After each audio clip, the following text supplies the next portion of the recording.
दोस्तों आज के इस वीडियो में आपके साथ शेयर कर रही हूँ वाहिद और जमा यानी सिंगुलर और प्लूरल फॉर्म।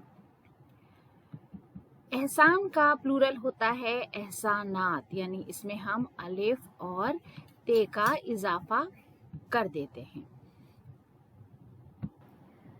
तो इसके लिए एक छोटा सा रूल है कि अगर आपके पास कोई एब्स्ट्रैक्ट नाउन है या फेमिनिन नाउन है तो उसमें आप अगर अत का इजाफा कर देंगे तो वो प्लूरल फॉर्म में तब्दील हो जाएगा।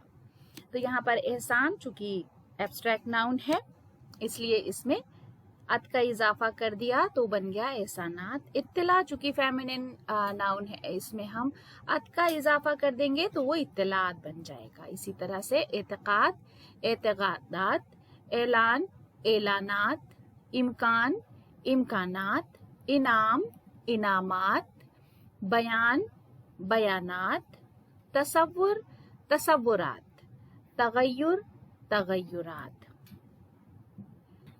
तालीम, तालीमात, तकरीब, तकरीबात, तिलिस्म, तिलिस्मात, फसाद, फसादात, कयास, कयासात, कमाल, कमालात, मकाम, मकामात, मकान और मकानात।